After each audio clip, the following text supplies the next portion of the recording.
Before we get started, I just wanted to take care of a couple things. First of all, of course, I want to refer you all to our sponsor, Day 11 Podcast, which is in the middle of covering House of Cards, the final season at the moment.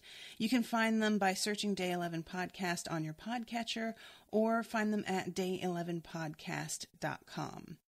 Also, I would like to address that the contact for Day 11 Podcast is Nick Leo, who sent me an email with a bunch of really good questions to address during the finale episode. Unfortunately, I definitely opened this email after having recorded the finale episode.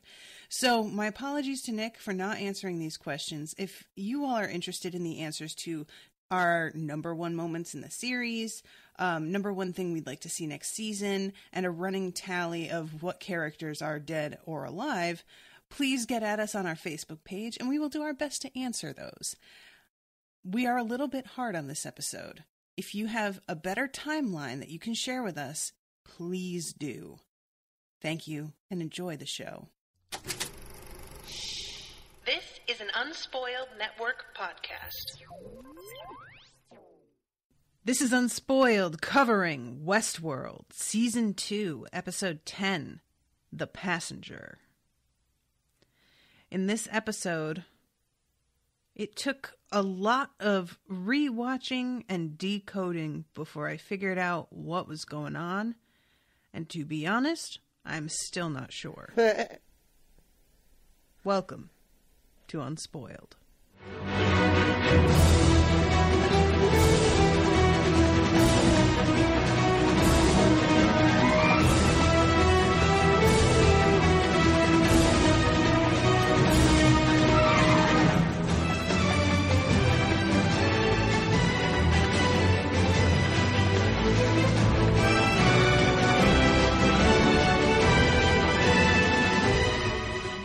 Welcome to the show, everybody. I am Natasha.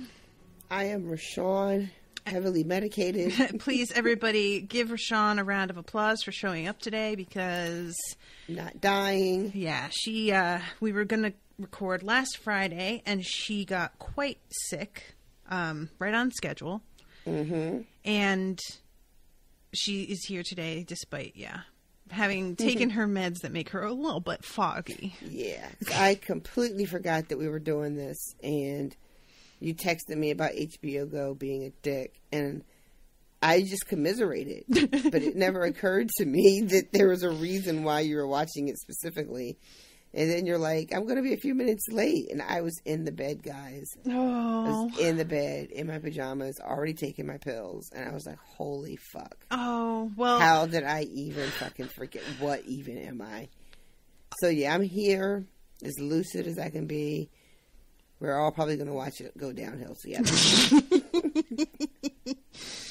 Well, on the plus side, on Friday, when we normally record, you have the night off. So you can go to bed at like 6 p.m. on a Friday and just sleep right the fuck through until 6 p.m. on Saturday. That is the fucking dream. I gotta wake up for Unsobered, and then I'll go back to bed. Yeah, that's true. Well, Unsobered starts at 6 p.m. So sleep until 5:30. Oh, there you go. And you're good. Almost a full 24 hours. It's all coming together. If you fall asleep on SEPTA on the way home, you can make up that half hour. So yeah, this episode, guys, I'm going to be straight honest with you. Didn't love it. I feel like this show is in danger of disappearing up its own ass a little bit. With virtual worlds within worlds within worlds, whatnot. You know what I'm saying? Mm-hmm. And I feel like if they had just dipped their toe in that and then sort of, but they did it twice now, and it while they destroyed that system, and I'm hopeful that's the end of it. I'm worried that they're going to do this again, and it's gonna be a bit of a crutch because they're sort of just using it as an info dump. And you mean this last episode? I mean the virtual system that they go into Bernard and Dolores when they're in the forge, and they talk to what looks to be Logan, but is actually the system. Right. And this is the second time, because the first time we have Bernard going in when he's in the cradle with Elsie. Right. So we have them accessing the system, or two different systems, but doing the same thing, basically. Yeah. And I feel like both times they've done that, it's been like, just so that we can get some piece of information that they could not otherwise have gotten. And I feel like if we have to keep doing things like this, then maybe this storytelling isn't that elegant, because it requires this weird sort of like, basically pulling out completely of the main plot and feeling like, it feels like we went into like the index of a book. Do you get what I mean?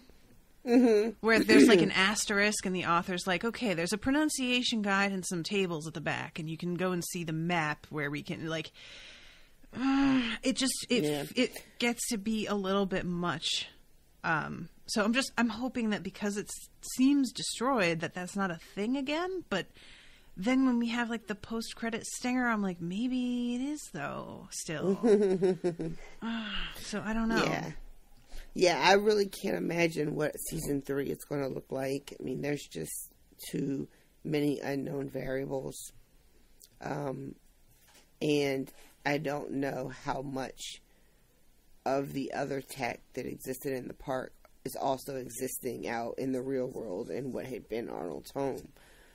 To your point about it feeling a little bit like a cheat, like flipping to the index, it's funny because that's almost like literally what they're doing. And it's almost like the show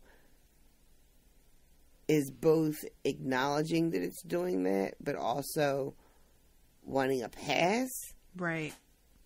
I realized doing this recording for this that my enjoyment of this season, after each episode, except for like one or two, my immediate response was always like, that was fucking great.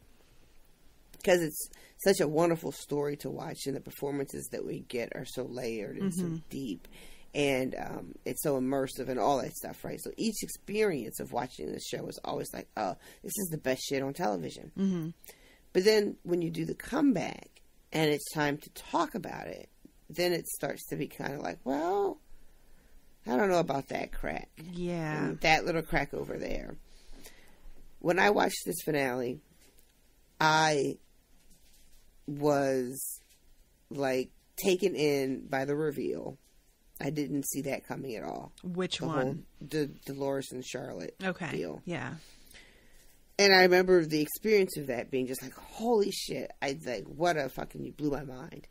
But now I'm kind of sad because I feel like, well, shit, did I just miss a bunch of shit when I was watching? I mean, I guess I did. What did you think about that? That, which is pretty much the big reveal. Honest, like, okay, I'll be really honest here. What is the name of the actress who plays Charlotte? Tessa Thompson. Tessa, thank you. I kept wanting to say Emma Thompson. I'm like, that's a very different woman. I don't think that she's a super great actress. So when I saw that she was the body that Dolores was in, I got really anxious. My first response was not, oh shit. It was like, oh fuck, her for, oh, she's not going to be up for it. Was my, like, I didn't even have a reaction to the development in the plot. I immediately fell out of the story. Oh no. And started thinking about like how talented the woman who plays Dolores is, and that it just doesn't seem like we could get that same kind of performance out of. Oh wow. Okay. And then I mean, that's definitely a scary thought if you were to think that we were going to lose Evan Rachel Wood, you know. Yeah. Because I really was like, is this what we're doing now? Is that it? Because it's not until way later that we see that she's back, you know, that she's been recreated or created herself. that's also her in Charlotte's Yeah, body? and then we have like way more questions because that end scene with her and Bernard, there was still a Tessa body walking around. Right. But we don't know who's like in there. Yeah, so it feels like there's like 2 copies of Dolores, but she could have like loaded anybody up in there. Yeah. So, but and anyway. then once I got over that and I decided like, well, okay, this is what we have. They're going to do this. I let myself think about the plot twist. And while I liked the idea of Bernard doing this and being like, what's the word I want? Bernard was way more proactive than I expected. Yeah, well, yeah, but we had no idea. Right. Like the whole season feels like he's just being kind of tossed along like a little tumbleweed. And his poor brain is, melting out and he doesn't have any control over any situation. And then we have this and I'm like, oh shit. So I liked that and feeling like that he was, thinking things through. Yeah, he was. It's great that when we find out that the way we experienced Bernard the whole season, which was him, just like you said, being kind of all over the place and not knowing what's going on and his memories being a mess, that we find out that was all by design. Yeah. Like, that he orchestrated everything and that he is the one who scrambled, for lack of a better word, his brain so that they couldn't use that to figure out what he had done. Yeah. So, yeah, I guess, but, Bernard, at the end of the day, ends up kind of looking like a G. Yeah, like, he just has so much more agency than I thought he did at first, because I fell into the trap of seeing him as kind of pathetic, to be honest. Like, as much as I liked the guy, it just felt like he kept running into some bad shit and not knowing what to do, and Ford tormenting him from the sidelines, So I liked that, and then I backpedaled again, and I was like, oh, but if, like, anybody can be a host that he, like, created in this side over here, like, then we've just opened this huge door of just, like, anything can be anything, and anybody can be any, like, because I did not yet know that we were going to leave this world and torch everything. Right. So they kind of took care in some ways of my worries about that, except that, where he winds up in our world, there's still like a machine. Yeah, exactly. Like, we just don't know there's a machine there that's capable of doing this much, which is pretty high level shit. Mm-hmm. So like I said earlier, who else knows what else is happening in that house? Does it have a mini server or something, or whatever you would call it, that can house like data the way that they could at WestWorld? You know what I mean? Right. Like, yeah. I don't know, man. I mean, I guess it has to, because like she uses his pearl to bring him back. So like that would have to be, I guess it's like, because the pearl is inside the unit. Right. I'll tell you one thing that I have a question about that is probably has been answered somewhere. Remember earlier in the episode when Dolores and Charlotte are arguing, and Charlotte says something like, we just have your backups, that's what we use to fill you back in after we wipe you. Right. Well, if that's been destroyed, but all you really need is the pearl, then what did that ever even matter?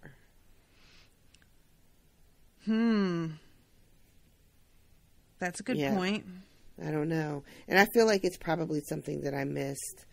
I mean, I've seen most of these episodes now. I mean, some people watch them a bunch of times. I've seen them all about 3 times now since the original run, and between me and you doing the recording. And it just if all you need is the pearl, then the whole destroying the cradle. That's a really good point. I mean, I guess it's just because she had no intention of taking everybody, so she wanted to make sure they couldn't back up anybody once she was gone. I mean, Dolores, when I say she here. Right. I guess so. I guess I thought that the pearl that she took with her like, because she takes Bernard's pearl and she takes a second one, right? She's got like 5 in her purse. When Oh, she that's gets on right. that She has a boat. bunch, actually. Yeah. So I there's guess I all thought kinds that of... there were, like, other host minds. Yeah. On some of I the mean, other ones. yeah. And I mean, we don't know who, but that's good, like, speculation. Like, who do you think she's got in there? We know she took a Bernard. Who else do you think she's got? She took Teddy's thing out. Mm-hmm. So I feel like it's got to be, one of them's got to be Teddy, which is I just feel like that's rude. fair. Like, let the poor guy die. Just leave him alone. Teddy was one of my guesses, too. But maybe the pearls are the backups? Maybe they're the same thing? I don't think so. Like, if the pearls are the backups, then what's the cradle? Maybe the cradle is the backup to the pearls? Maybe. Like, in case the pearl gets damaged or something and they can remake one? Maybe. You know, and then you could just, download the information into a new pearl and, pop it in. Because I feel like, take Abernathy, right? Right. The original Abernathy, I feel like they probably don't take his pearl out of his head and pluck it into the new Abernathy. Because when Dolores finds her Abernathy later, he still has his memories of being Dolores' father. Right. So maybe what's in the cradle is just all the various narratives that are written for various hosts, and then you just you pick a host. He's got a pearl, but I need him to be Abernathy now. So then you just download the Abernathy character from the cradle into your host. So, but if you're saying that you don't think they took his pearl and just popped it into this new, you mean the guy that they switched him out for? Remember? Yeah. No, I'm getting it. Huh. That's so true. I think maybe that's how that works. Like all the narrative backstories and loops and shit all exist, and you just kind of download it to whatever host you need it to be into. But his pearl stays the same. The pearl is unique, I guess, to each host. Yeah. Or maybe not unique, but you know what I mean? It stays in the host. And that's just what receives the data from the cradle.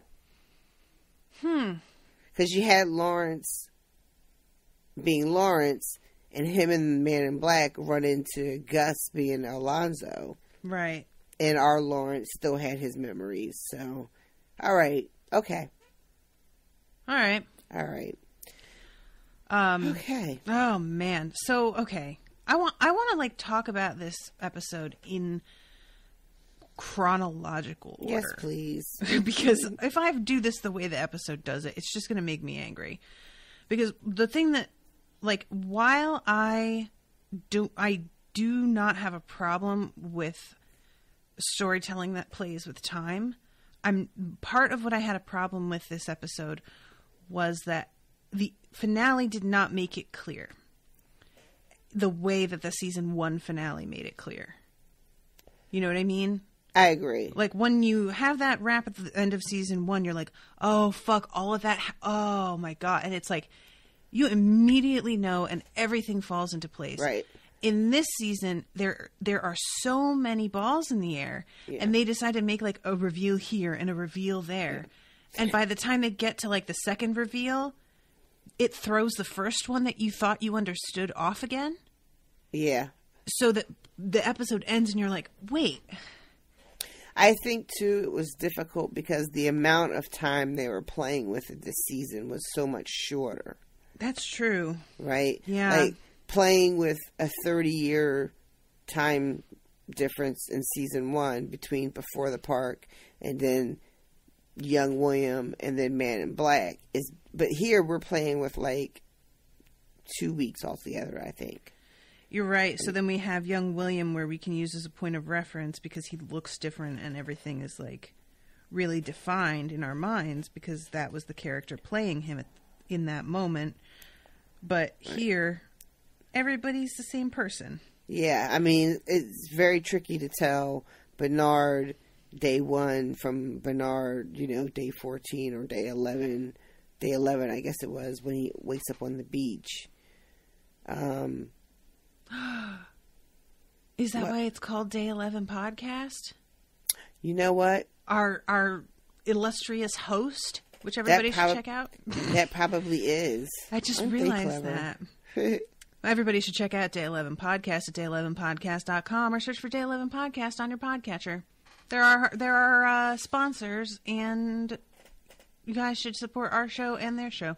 So go ahead and do that. Yeah, okay. So let's start, because where the season starts is Bernard in water, being recovered from a beach. Yes. And here it seems that happens right after he kills Dolores. Yes. And there's the flooding of the forge, which apparently they're not fucking kidding. Because flooding the forge floods the entire valley, which is insane to me. Mm-hmm. Where do they even get that amount of water? Do they just, I guess this is on an island, kind of? Yeah, it's on a small island. That's just crazy. Okay. So the valley that is flooded, that all the bodies are floating in, mm-hmm. is those bodies are just floating because they happen to be on the ground in that valley, right? Well, that's why Teddy's in there. Okay, so this is another thing I got stuck on. Okay. I thought, and I feel like an idiot because maybe I was just completely wrong. I thought that those bodies were there from, how when the hosts go through the door, right? But they're really just going off a cliff, like the host body. But Teddy didn't walk through that door. I know, which is why I never understood how Teddy's body got there. So where are all those host bodies from? I don't know. Maybe they're most of them from going off the cliff, except Teddy was just happened to be. They were really close to the door when he killed himself.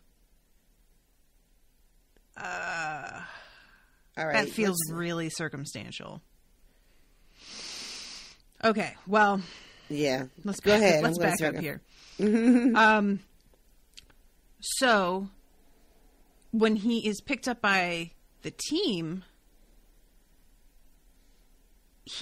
when they grab him and bring him back to the rest of them, where does Elsie fit in that timeline? Okay, so by the time they find Bernard lying on the beach right after he's already killed Dolores and started building the Charlotte bot thing, right? So Elsie and him teaming up is before all of this. And then the two of them get separated. He goes off with Dolores. Elsie goes off and meets up with her people. Yes. Okay, gotcha. So we don't see Elsie with the team that picks him up from the beach, but she is, as we find out a little bit later. We just don't see her with this group for quite a while, which in terms of storytelling feels a little disingenuous. I feel like she'd be by Charlotte's side a lot of the time throughout what we see him going through once they're all grouped together. Mm-hmm. Do you know what I mean? Yes. So that feels like they're having Elsie not there for the sake of the mystery, when in fact that doesn't really make sense character-wise or plot-wise. Okay, wait, let's go back. I'm sorry. It's So, okay. when you're talking about after they pull Bernard back to, like, where everybody's on the beach and they're all hustling and all that stuff. Mm-hmm. And we don't see Elsie here. Right. Okay, let me think. We don't see Elsie here, and when they bring him back to, like, the, center of operations and start questioning him, we don't see her anywhere around there either. And also there's, like, this big reveal of, oh, you're a host, without Elsie there, even though she knows he's a host. And she should be there and maybe have told them this. Well, we know that she hasn't told anybody because the last scene that he has with her, doesn't she tell him she hasn't said anything yet? Maybe. To be honest, I've lost track. And in which she's claiming that she's going to try to make a deal. And then she ends up, and she makes him sit. She's like, freezes all motor functions, sit down. And then she goes to try to negotiate with Charlotte, and Charlotte kills her. Right, okay. All right, so she isn't going to say anything, so we can assume that all of this happened before they actually find the other Bernard bots. Yeah. Quick thing, I just did a quick search, and the deal with the flooding is that it floods the entire valley, like you said. Okay. So Teddy has made it to the valley with Dolores. He just never makes it to the forge. So he just gets washed up. So. Okay, cool. Okay. All right, so that changes, like, I think this might be harder for me to do than I thought. If we're going in real chronological order and not episode order. And see, this is what I mean, is that I don't want to have to work this hard to piece everything together. I'm okay with it being a bit off and, having it, but this, like, I've watched this episode twice. You've watched it, like, what, 3 or 4 times? 3 times. 3 times. And the fact that we're still having trouble with this, to me, feels like they just didn't do a good job with this. I'm willing to take some responsibility as far as, like, I think for whatever reason, maybe I'm just not smart enough for the way this final episode is written. Because it's the only way it makes sense to me is I have to keep it really broad. Like, if in my brain I say, just about everything I watched this season happened in the first 3 or 4 days after the massacre, then my brain is like, okay, that kind of makes sense. And everything else that we saw is just a flashback kind of told almost in reverse order. So anytime I think about all the stuff that we see with Bernard and Elsie, I'm like, all that happened after what happened at the forge. Wait, Bernard and Elsie happened after the forge? It has to happen before the forge. It happens after the forge because I think it happens after the forge. The forge happens really early in the, like, chronological events. The forge happens early. Bernard finds Elsie. Let's think. We just said this at the beginning of the episode. Well, that's what I'm saying. Like, we agreed that what happened with Elsie was before the forge because he winds up splitting off from Elsie in order to join up with Dolores. Oh, you're right. Oh, see? You're right. I thought I had it and I lost it again. And when he's with Dolores, he kills her because he's still, like, on the side of, we can coexist with each other and we just have to figure this out. But then he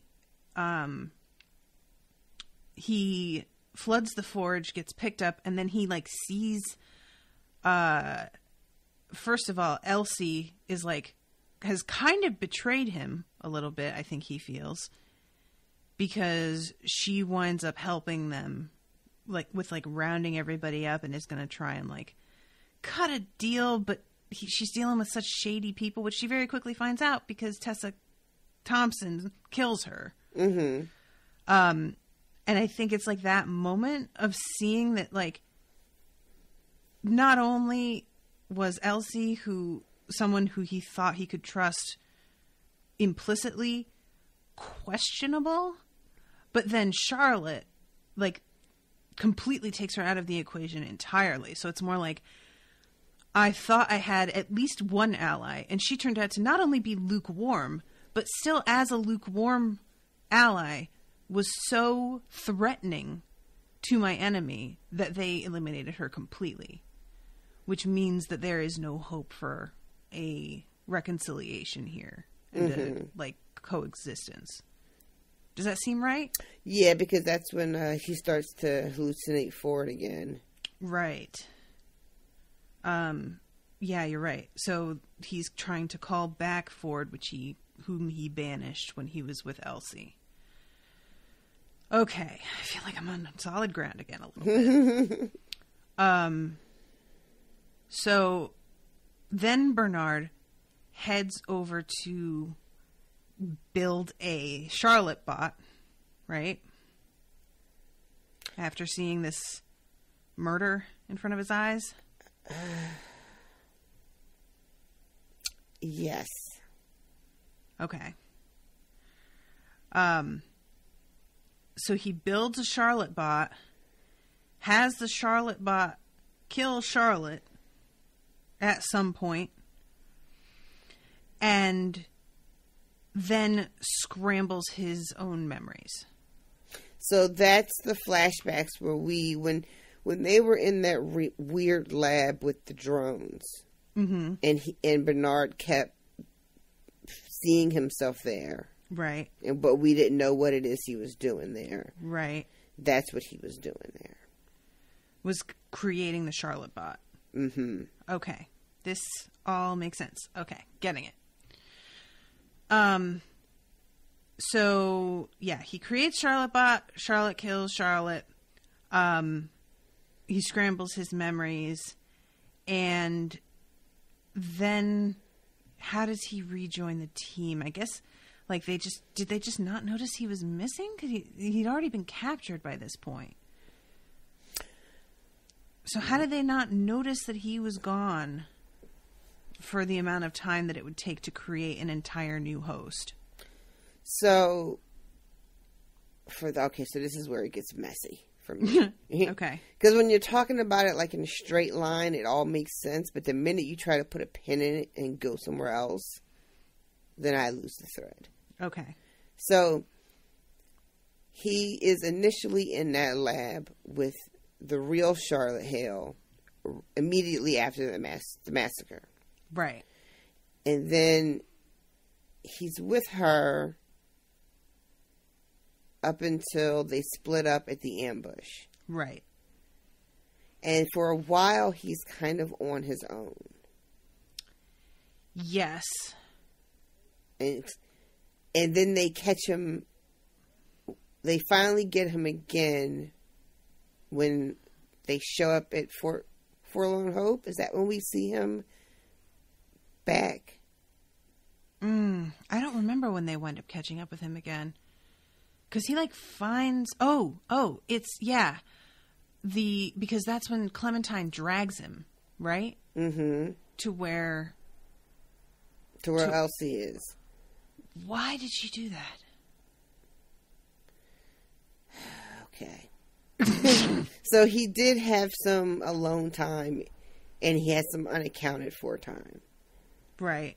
What is the scene where he bumps into Charlotte and she says, didn't think you had it in you or something like that? I think it's after the forge. After they pick him up. Because Charlotte is not with the crew that gets him on the beach. They bring him back to operations. Mm-hmm. And Charlotte's there and then sees him and is like, oh shit. So wait, all of that alone time that he had is before he decides that he made a mistake killing Dolores. Well, then, yeah, that would work out then. It doesn't work out. If the alone time is after he realized he made the mistake, that the alone time is when he would need... The alone time is before he realized he made a mistake. It's before he sees Charlotte kill Elsie. Which I think is really the turning point for him. I don't know if we're synced up on the alone time that we're talking about. You were talking about the alone time where Clementine drags him to... you're talking about the alone time between him getting separated from Charlotte and Forlorn Hope. Yes. Which is still before Charlotte kills Elsie. Because he hasn't even met up with Elsie yet. You see what I'm saying? By the time he gets brought to see Charlotte and she, and then he decides that he's made this mistake, he built an entire new host in an hour? Even a day? Just kind of a weird... And maybe if I rewatched this season, there would be a throwaway line of, where have you been? We've been looking for you everywhere, that would, explain this. So those of you who have watched this a million times, forgive me, and I'm sure there are a million people yelling at us right now. Yeah, but sure guys, I don't want... this is no more fun for me than it is for you to listen to if you know better what's going on. Because... I don't feel like we should have to be racking our brains like this to make sense of it. But this feels like the point where he goes and makes the Charlotte bot, and I just don't see how he does that quickly. That's the thing I think I'm getting stuck on, is because we keep saying how he made it so quickly, but why does it seem like it's quick? Because we don't really know how much time it took, but you keep saying he made it really quickly. I'm saying that because the team is, 20 people left at this point? And if he just vanishes for a while, people are going to wonder where the fuck he is. They just found him. He's one of the few survivors, and he's, senior management. They're going to be worried when he just falls completely off the map. I think that the Charlotte, and I'm so sorry because I'm already getting loopy. I think that the Charlotte bot is made.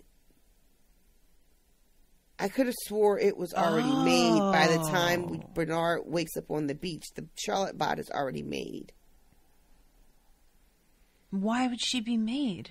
Because when he wakes up on the beach, it's been 11 days.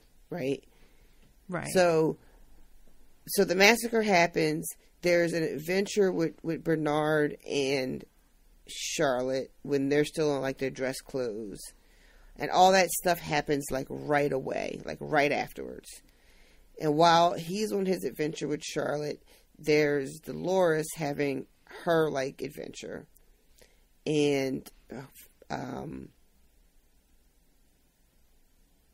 there. And then I think that everything that happens with Dolores and Bernard happens super early, and they meet up at the forge, and he kills Dolores early, and the Charlotte bot is built. And then practically everything else we see through the whole season that we watched with Charlotte was really already the Dolores bot. Why do you think he would have the Dolores bot built when he had just, or the Charlotte bot built when he had just killed Dolores and seemed to be on the side of making things work between humans and hosts? Why would he have made it at that point? Okay. So, if she's already made, I don't know. Because the only reason to make her is because he's trying to infiltrate so that he can get Dolores out of the park. So, I guess you could argue that he killed Dolores to get her pearls so that he could, spirit her away? Well, I will say that I will say that they do give us a line towards the end of the episode where I think Dolores says it, that Ford knew that they couldn't get out in their own bodies, that was never going to happen. Or maybe Bernard says it to Dolores, but they do throw that line out there. I just don't see when he kills Dolores and says, like, this is a fucking nightmare. It does not feel to me like he's doing that as part of a plan. It feels like they are enemies and he kills her. Oh, no. I 100% agree. He thought she was crazy, and he killed her. And then regretted it later. You're making a really good point. Is the moment with Elsie being shot by Charlotte Hale really does seem like the moment that makes Bernard go, I made a terrible mistake. Yeah. Right?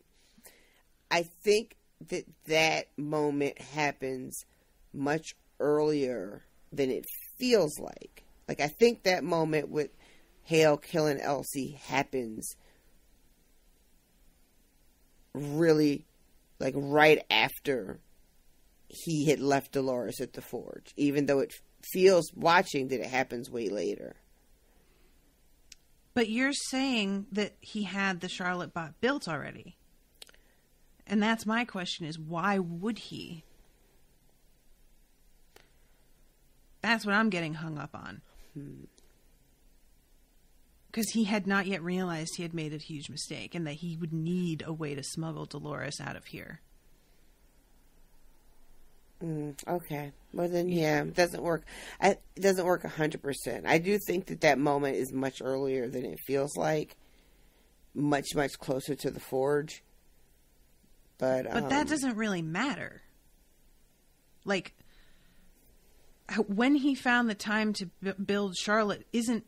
The problem I'm having isn't when that falls in the timeline, because of... It's more about how he could be with the crew that all thinks he's human and disappear to do that. Because it clearly had to happen after he was with them, because seeing Elsie get shot was the moment that he realized he needed to have a Charlotte bot. So I guess, I'm thinking like, well, all of this time that it took, but he could, I guess, like, just program the machine and leave, and it just continues to make Charlotte bot while he's doing other shit. Maybe. Did we ever see anything more than those flashes of him completely going nuts and shooting up the whole thing? Huh. I don't think we did. I don't think we did either. So you're wondering what that's about? Was that him fighting his way to, like, a machine to make the Charlotte bot? Yeah, I just popped in my head like, oh, we never really, for as much stuff as it filled in, there's still like a lot of things that we didn't get. Yeah. This is my issue. This, like, exactly things like that where I'm like, oh, right, that. It feels like they, like, and I could be very wrong that there isn't a place where that fits. And if I'm wrong, that's fine. But I don't like this feeling of, like, empty air. So, okay. Let's say he set a machine to make a Charlotte bot and rejoined the others, and that machine was just puttering away in the background, unbeknownst to anybody. Let's just go with that. Okay. Bernard takes Dolores's pearl at some point in this. He goes back to the forge. Well, but why would he? Because it's flooded. How can he go back and take her pearl? How did he and the crew go back and take her pearl? Like, the crew goes back and into the forge later. But I'm thinking that he flooded it, and then they picked him up. Dolores started the flood. Bernard stops it. So it doesn't, the inside doesn't completely flood out. So when they find him on the beach, it is completely flooded out by then, right? What, the inside? I would think so. Why would the valley flood if the inside didn't flood? But we see them go inside, don't we? That's my point. Yeah. I think he turned off whatever the valves were that were coming in inside. Because when they all come in, Dolores' body is still on the floor and it's not flooded. So, but and they even why would say the valley something. be flooded? When they walk in, they were like, "Oh, she must be the one that flooded the valley," or something like that. They say. Okay, so he just managed to save the forge, but the whole valley flooded, despite that, which seems crazy, but okay, sure. All right. Yeah, all right. Again, I don't know how many different pipes she had opening. Whatever would flood the outside would necessarily be the same, that would come inside. It was probably 2 or 3 different things she had to open. You know what I mean? Like whatever the sources of water are and where it would go. Okay. But, and they were also, don't forget, they were able to, is unflood a word? Drain. Drain's the word you want. Thank you. They were able to drain the valley, So there's some kind of mechanism that they're able to move water around at their fucking whim, so. Do you hear yourself? Do you hear yourself? They're able to move water around at their fucking whim, she said crossly.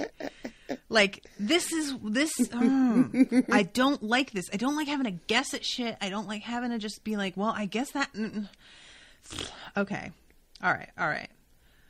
Bernard goes back, takes Dolores' pearl, implants it in the new host that he built, which is Charlotte bot, and he puts all of the host's data in Dolores' head.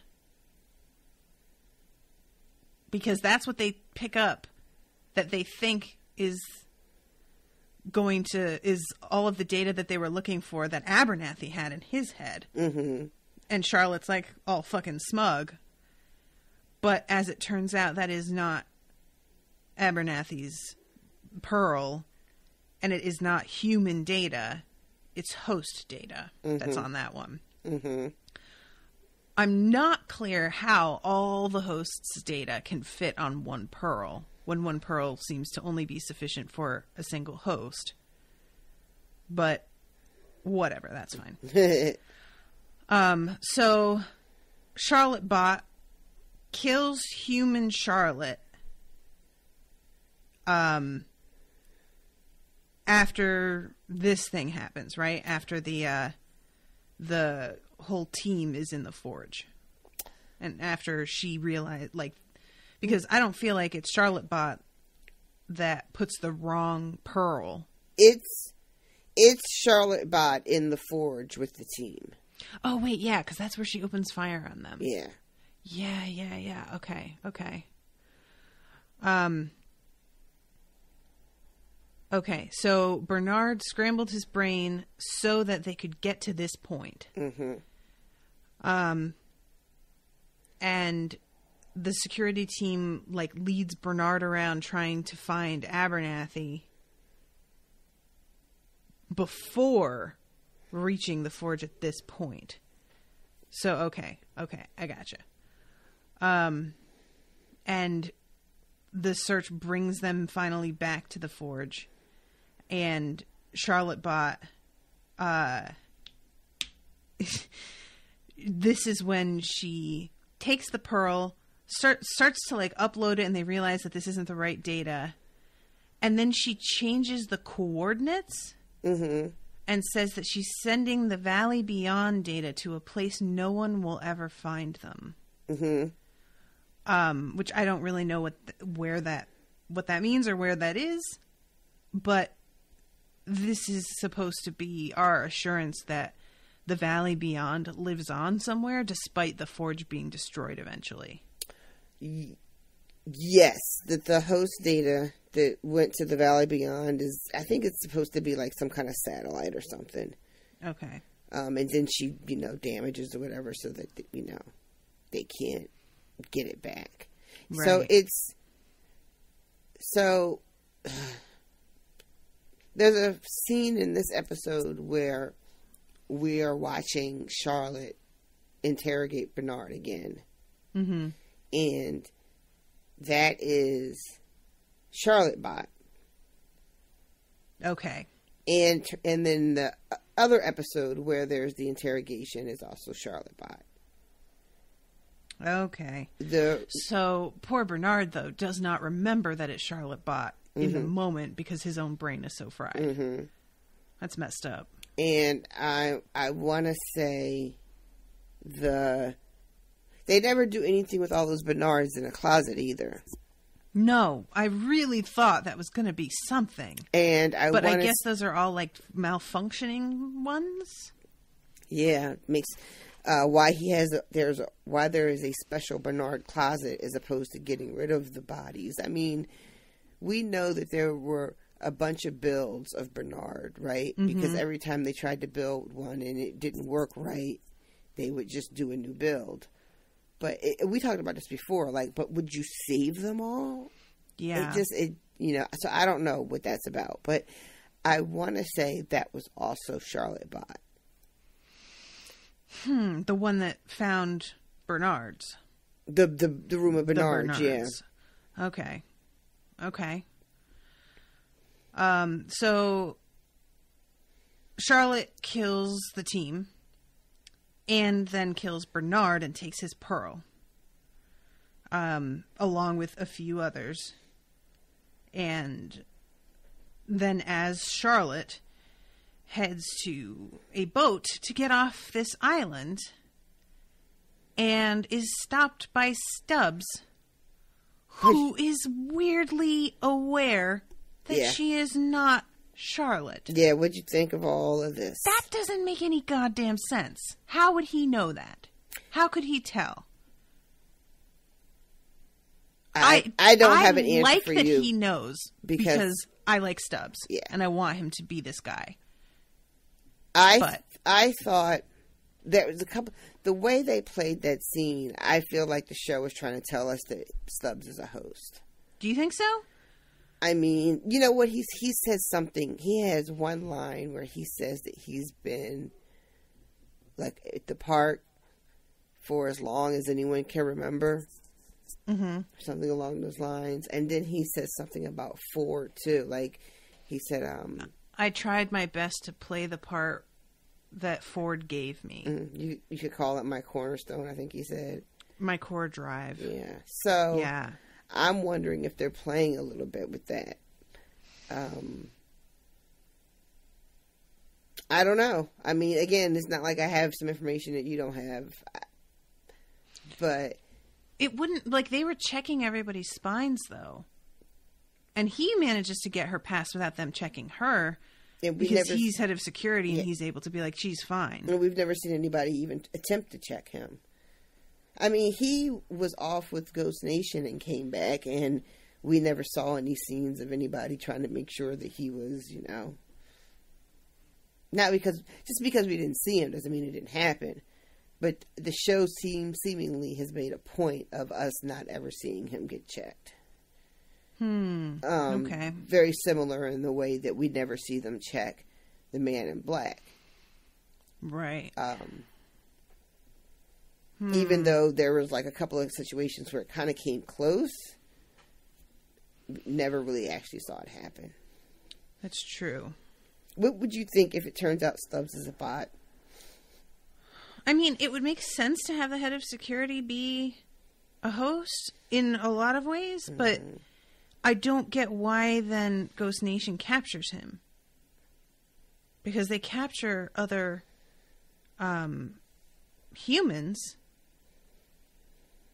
but they don't capture other hosts like this. I don't know if we know for sure that everybody that they had was human. I'm trying to remember. Because that was something else that was difficult this season, too.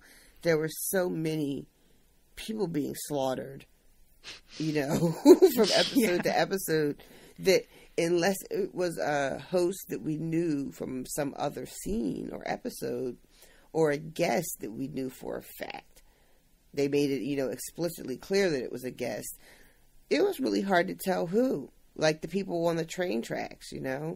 Were those hosts being tied down? Were those actual guests? It was impossible to tell. That was a whole weird scene too, huh? Yeah. And I don't feel like that ever got explained. It did not. What the fuck was that? We did not make our way back around to that. Whether he's a host or not, he definitely is aware that Charlotte isn't Charlotte. And if he's a host, he's awfully self-aware. Yeah. Right? Yeah, I don't know. I really don't know what to make of that. And I'm willing to think that he isn't a host, but that he has grown weirdly sympathetic since seeing how fucking heartless everybody has been, because he hasn't gotten along with anybody on this. He's kind of allied now. Yeah. And I mean, that's a nice. Him and Charlotte were not friends. Yeah, I like the idea that he's kind of almost undercover. Yeah, that's interesting. So, all right. So now she's on the boat. She's got her bag full of pearls. When you just say she's on the boat and she's got her bag full of pearls, it sounds like a really different story than what it actually is. I'm launching into the tale of the Titanic. And then we see Bernard again. And she is waking him up because she has made a new one of him at this secret host making base that Ford put in his house. And she's basically like, listen, I know you're going to try and stop me, but I am just aware enough of the fact that I do not represent all of the host's desires to know that I need you to exist if free will is going to exist. This free will cannot exist under the dictatorship of one existing host telling all the others what to believe. Right. So I need another person who does not agree with me with an opposing viewpoint in order to ensure that anybody who comes after is given the option to choose to be in or out. And that if she were a human, she would have just left him dead. Which is true. Yeah. And he walks up out of there into the real world looking like a fucking man who died 15 years ago. But I guess that's fine. I guess. What? Why would you do that? Yeah. He was very famous. Yeah. And he died. I have no idea what they're going to do and how they're going to bring that around so that it makes sense that he is existing in a world, in a body that has already existed in this world. I don't know. I don't even know if it matters, if it'll be important. I feel like there's no way it's not. I don't know. I mean, this is really a stretch, but I do remember from the first season that they made it very clear that Arnold had practically been erased from WestWorld. And that's one thing for the park, right? Right. But I also know that Logan and William couldn't really get any information about him. And they had a lot of resources. So True. I don't know how famous exactly Arnold is. And I guess that Dolores and the Man in Black stumble on him and he doesn't even know who Arnold is. Yeah. So, right? Okay. So, and then wherever they're living, I think we said it was like China or something.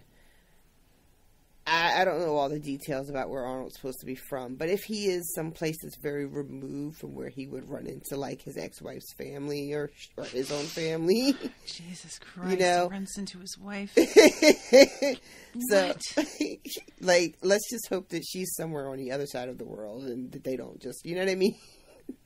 No, I do not hope that. I want him to run into her. I want to see that fucking scene. Can you imagine? Yeah, I don't want to see that. Ah, God.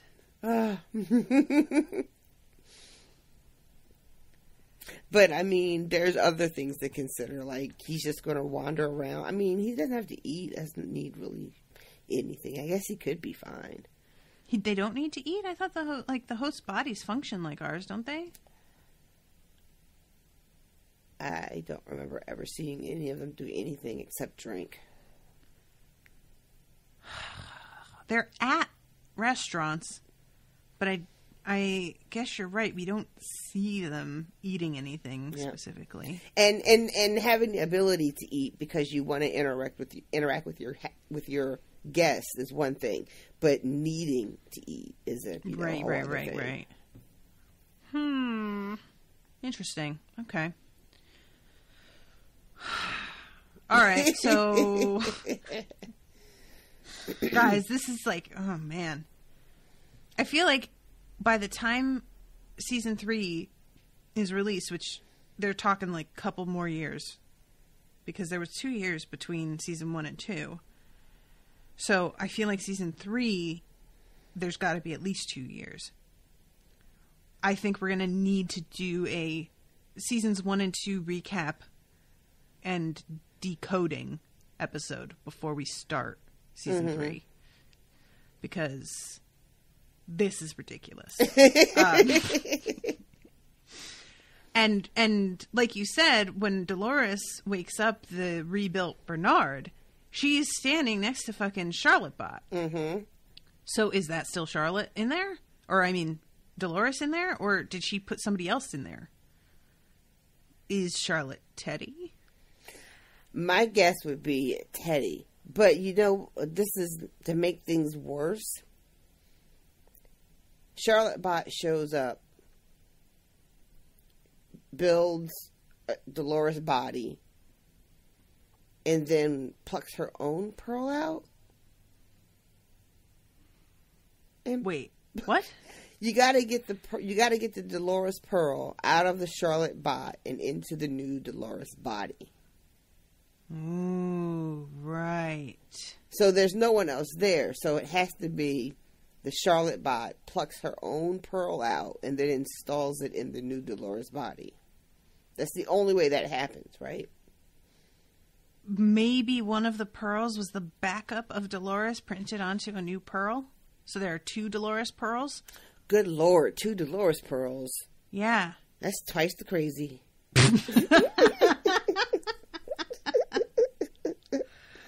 Now that's a thought I'm horrified by. Oh my God. But yeah, I would say if there's anybody in the Charlotte Hale body, it's Teddy. But it's weird because why wouldn't she just build a new Teddy? She built a new Bernard. Maybe it's too painful to see his face. Yeah, and plus she already had a perfectly good body there once her pearl was out of it. Yeah. Why build a whole new body when you got one right there? Too painful to see his face.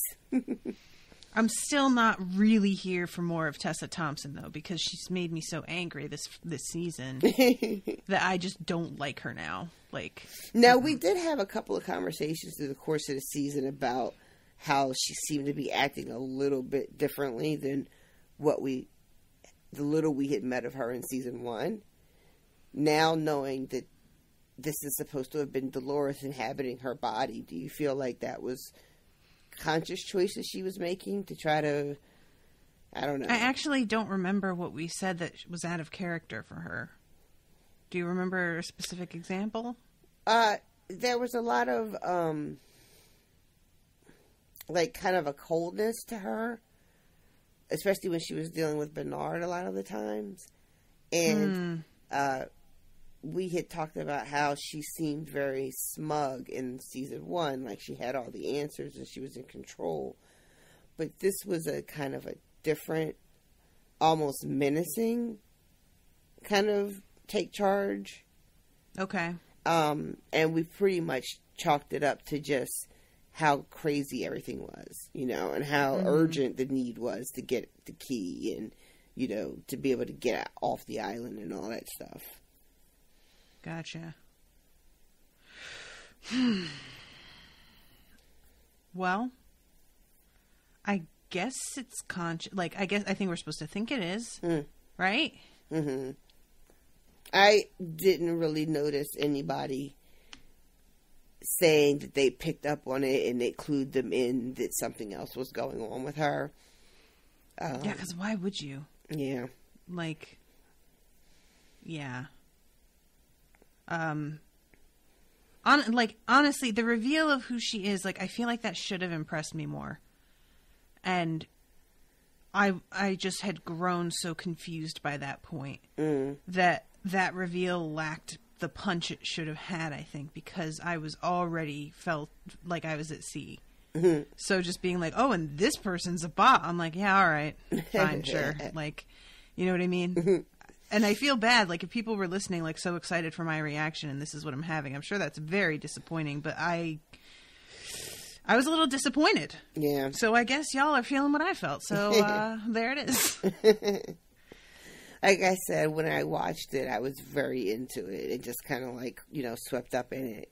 But I had a lot of trouble pinning things down when I tried to go back. So you want to talk about Maeve and them? Okay, yeah. Because I liked this. I liked that some of our people get to the Valley Beyond. I was glad that there are at least a few happy endings in here. But they fucking upload this crazy shit to Clementine's head and then have her ride out on this white horse, which is death, into the line of hosts that are all waiting to walk through this door, which honestly, they could have gotten through there way faster. Right. They were taking their goddamn time. That shit was wide enough for 3 people abreast to fit through. Yeah. Just guys, everybody make a run for it. Hurry it up. Honestly. So, one of the things we should probably mention, while Bernard and Dolores are in the forge, maybe we should talk about that first, because we need to talk about getting the door open, and then we can talk about Maeve. Okay. So, I really I understand your point about, as a storytelling device, them just sort of uploading themselves into the system to get all the answers. But I really did like the scene at the forge with the two of them. And I especially liked meeting the system in the persona of Logan. Mm-hmm. And what the system had to say about humans. Quite frankly, we're basic. Mm-hmm. There is really nothing to us. Mm-hmm. What did you enjoy any of that? Yeah.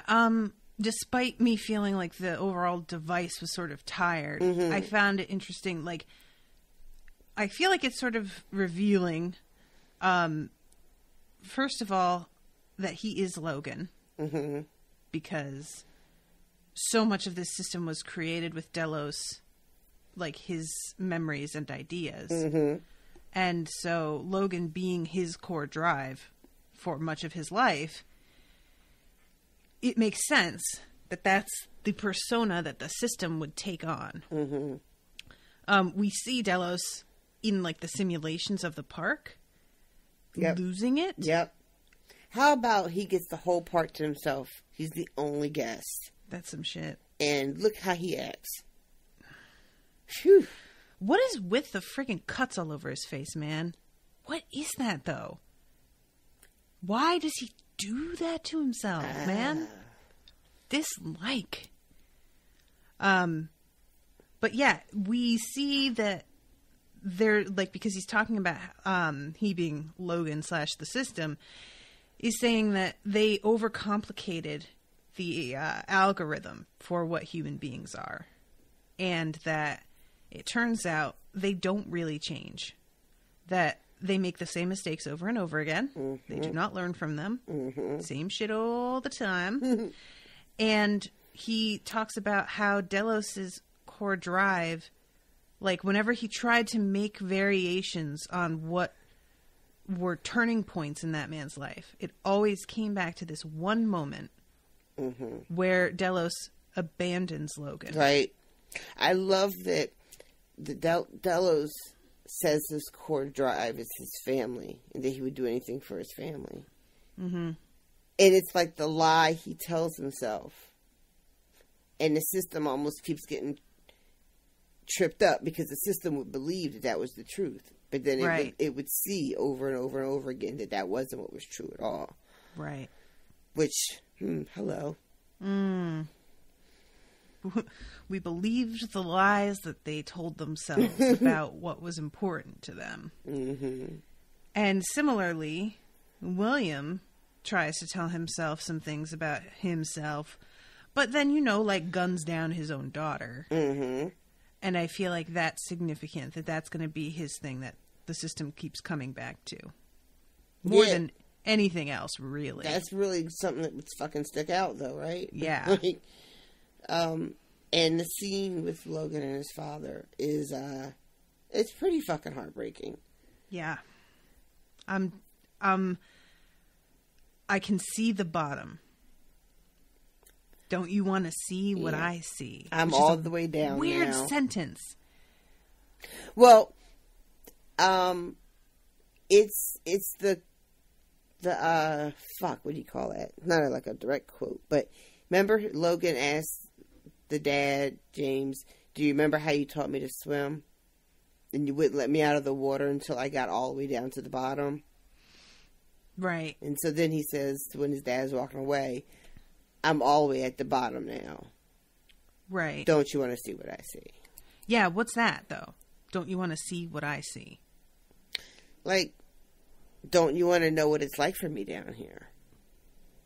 Why would he want to know that? Because you think your dad gives a shit about you? That is a depressing thing to know. Yeah, I guess. I guess giving a shit. Ugh, whatever.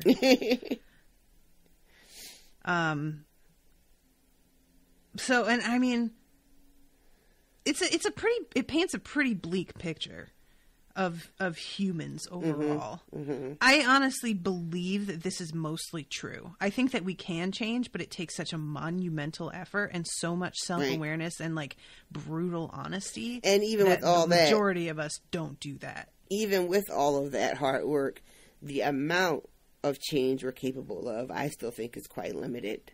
Agreed. But Dolores is here not for these sob stories because she really don't care. She's here to get basically recon. She's getting intel on her enemies, and that's all she's wanting to get. And I love it that it looks like a beautiful library because who doesn't love those? Yeah. So she's just going through reading books. I don't know who she's reading on, but pulling books out. And let me ask you something.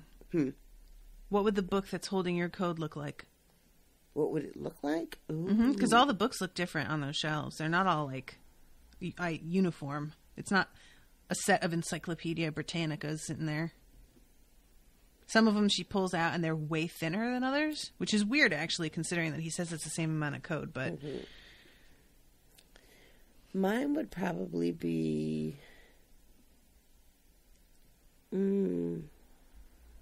I'd like to think some kind of nice embossed leather, but who knows? They mostly do seem to be embossed. Like, we don't see any fucking paperbacks, do we? No, I don't think so. That would be really, like, insulting, though. If you went in there and you saw your own code was just in some, like one of those mass-produced ones that they have at airports and shit, It's like, well, what the fuck is this paper? This is like newsprint. What is this? Yeah, something that also comes with like a string to keep your page. A little tassel. Yeah. How about yours? Oh, I don't know. Probably. It probably would be like, oh, it used to be beautiful leather, but somebody coated it in glue and then dunked it in glitter. What is this? this book is a disaster. And it really grates against all the books that are next to it on the shelf because of that rough, glittery coating.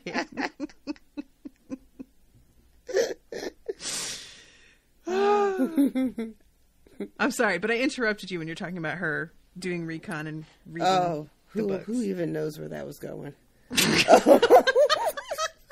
I'm starting to fade fast, guys. So while they're in there and she's arguing with Bernard, Dolores is not really here for this, what the TV show calls the sublime, which is that sort of paradise, through the door. Right. She is not here for that. She thinks it is just another fucking trap. And it's no different than being trapped in a park. Which, I mean, I really do see your point. She's not wrong. She's not wrong. It's a thing that was just, created. It's sort of, there. You can't not draw the line between the idea of religion. Oh, and, right? I was going right there. Yeah. Yeah. Like a false sense of security or safety. Like, if it means something to the people who believe it, then I guess that's its own value, right? And so that has to be enough. And I think it will be for the host to go across. But if you're standing on the outside trying to be objective like Dolores thinks she's doing, then yeah, it's going to seem like just another fucking bunch of shit. Yeah. I mean, Dolores wants what she calls the real world, which she assigns that title because it's the place that the creators came from. Right. So it's a real interesting question that, it's only real because the people who made you come from there. Yep. And you believe that whoever created you has to be more real than you. Which is a weird, it obviously, as part of humanity who has always seen what we think is a creator, God, or gods, as a higher level of basically copies of humans, we're made in their image, right? Right. That makes sense in terms of the way that we view things as well, that we would view wherever God lives to be heaven, because that's God lives there. God's the one that made us. That must be the ultimate, right? Right. If God lives there, if it's good enough for God, it's good enough for me. Yeah. It's funny because she alternates between calling it the real world and their world. Yeah. Or really, she starts by calling it their world, but by the end of the season, definitely it's the real world. Yeah. So there's been a shift in how she views it. She's definitely giving it much more value based solely on what you just said, that it's where her creators are from. She's going to be shocked when she finds out that, we're not even sure if this is the real world. I mean, that's kind of what it comes down to, is that you're assigning this great wisdom and knowledge to your creator, but they are just fucking around and making things for fun. And you're thinking that this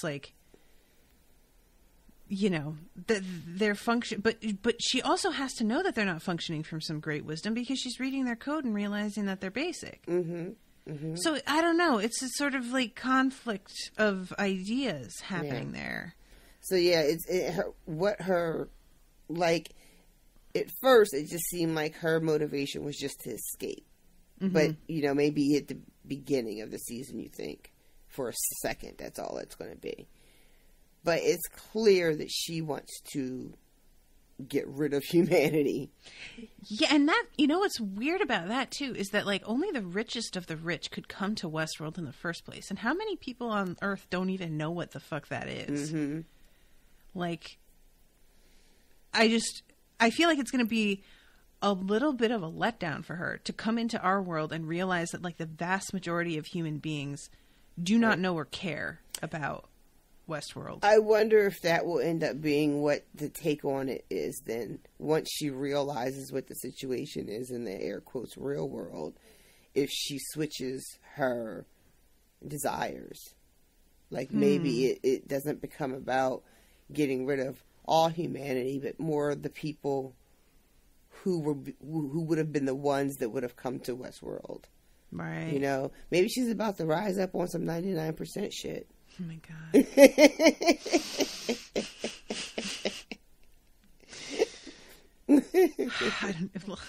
Okay. All right. You know what? I'm not even going down that. Oh, just one last thing. In the forge, Logan, because she wants what she wants. She wants to read the books and get the information. And Logan tells Bernard that he has been instructed to give her whatever she needs. And right. Bernard says, by who? And he says, by you. You've been here many times. Which I don't like. Okay. I really am sort of at the point where I'm just like, yeah, all right. Okay. I can't look at that because it feels like another clue to a thing that I don't necessarily know or believe is going to pay off. Mm-hmm. So. Right. Okay. It's hard to know where to focus my energy on trying to decode a lot of this. That's fair. And especially since we're at a point now where you also don't know what's going to come of that. Mm-hmm. So I can't even trust that you drew my attention to that because you know that that's going to mean something. I don't. Later. You're just I don't know either. I'm just saying it's a thing that happened.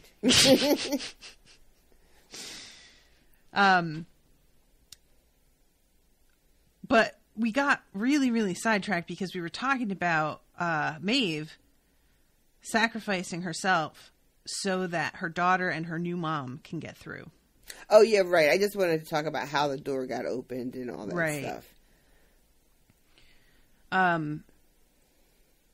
I liked that scene, although I did have trouble understanding why Maeve couldn't make them stop fighting and just walk through the door. My two favorite parts when they're rolling up on it, because there's a great shot at the beginning of this episode because everybody is on their way to the same place. Mm-hmm. And we see, we didn't talk about Dolores running into the Man in Black either before she even gets to the forge with Bernard. We should probably talk about that.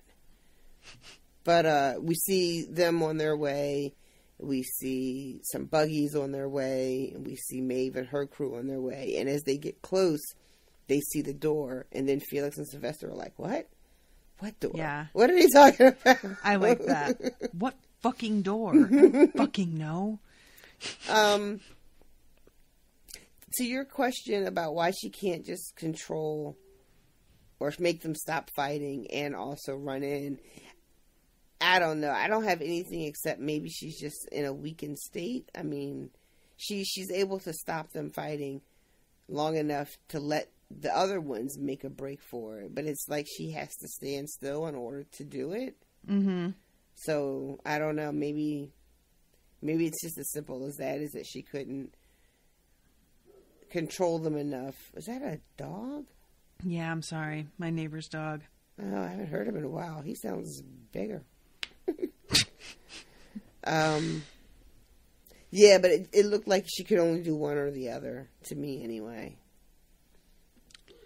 But we haven't seen the last of her, right? Because we see Felix and Sylvester being instructed to gather the ones that it looks like are salvageable. Yeah. I agree. But then that's a whole other can of worms because they're talking about salvaging. Right. So, what does that even look like with a destroyed cradle? You know, and your most important data has been destroyed or lost. Like, how are they even trying? I don't know, girl. Yeah. Yeah. So while I liked that scene, there was enough, like, that I was questioning about how this all worked with her versus Clementine that distracted me a little bit. Right. And made her sacrifice feel like it wasn't necessarily. It wasn't necessarily necessary. Well, so the Maeve story in this episode starts with her still fucked up in the lab. Right. And we get this scene where she uses, because the last thing Ford does is he unlocks her ability to control other hosts. Right. So she's able to use them to heal her enough that she's able to get up. And then she has that awesome scene where she uses those giant fucking bison to come out. That was amazing. Which explains to us, because remember we had seen the bison on like the map room or whatever. Right. And you're just like, what the fuck is that all about? Well, now we know. And I want to mention, too, that the guy who was working on her is a sadist because he turned her pain receptors all the way up before he was about to slice through her fucking head. Yes, he did. What a psycho. Right? Like, remember how we were talking about, it seemed like they went out of their way to make him an asshole? Mm-hmm. Well, here you go. And there it is. I'm sorry. Do you hear this fucking hound out here? He sounds like he's in your house. It feels like he's in my house. But yeah, God. So she gathers all her people, and then we have Smallwood's big sacrifice. Yeah, what'd you think of this? Whatever. Right. Fuck that guy. Right. Same. Like, that was also such a lame monologue. Yeah, like he waited all this time to finally get a chance to say it. Mm-hmm. Barely even pulled it off. And the whole time they're like, don't make us shoot you. Mm-hmm. Mm-hmm. Mm-hmm. Yeah, we'll just leave that there. Yeah, so we'll leave it sitting right there. Yeah, it's just him, like, deciding that he wanted to be Hector so bad, and he's gonna actually try and, like, do something to be Hector, finally. Mm-hmm. Which, alright. Yeah, he's gone. I'm glad for that, because he was irritating. Yeah, I mean, I guess it was supposed to be his big, act of redemption. Mm-hmm. I guess.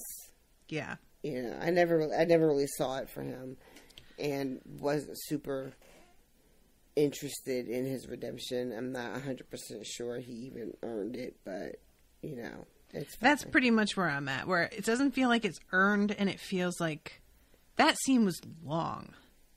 That was a big chunk of the episode, was that moment. And them fighting over who's going to stay behind and him finally doing this. And I don't know. Whatever. But we do have to talk about it. All right. So you wanted to talk about Dolores coming up on the Man in Black because he's digging all up in his arm like he thinks he's a host. Questioning his own reality. Yeah. Man, I don't think I could dig up in my arm like that. Also, how do you slice a vertical slice in your forearm without bleeding out? I don't know. I mean, that's how you kill yourself. He's up kind of high. He's up a little bit higher than you would do for. Yeah, I guess so. Yeah, like it's a little bit more flesh to move around your veins. But he's going to town in there, and she rolls up behind him, and he is. I don't know. Does he seem surprised to see her? No, he doesn't even like look over his shoulder at her riding up and walking over to him. Yeah. And when she's like, "You're going to come with me," he's like, "Okay." Like there's no fight left in him at all. But she loads that bullet that Teddy shot himself with into his gun. Yeah. Which, that's some foresight, I guess. One could say she already knows human beings are incredibly predictable. And she tells him that, like, there's no way that she's going to make it to the next world without him. Which I don't understand, because it doesn't seem like he was necessary at all. They run into Bernard by accident, and she winds up with Bernard alone. And they leave the Man in Black behind. I'm trying to remember. All right, remind me. She says that to him, and then they make their way to the forge, right? Mm-hmm. And then they run into Bernard. And then is that when they have the shootout?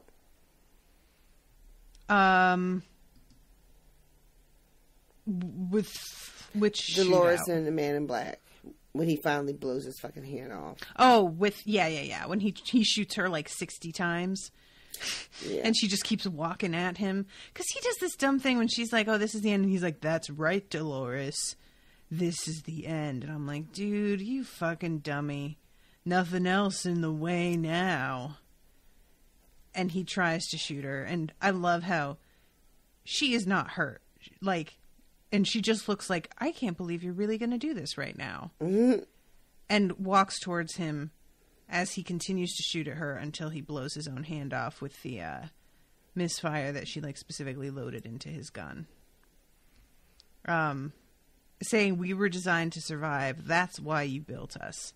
Which I don't really get how she's able to withstand this when all the other hosts do go down.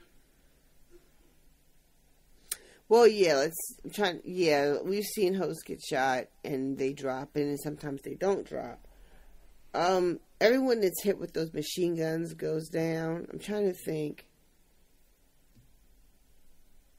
Who else have we seen take bullets like that and not go down? Like, does she... We don't see her, like, go into her code and turn her pain receptors down or anything. Mm-mm. At the very least, they feel it. And it doesn't seem like she feels anything. You know? I wonder if...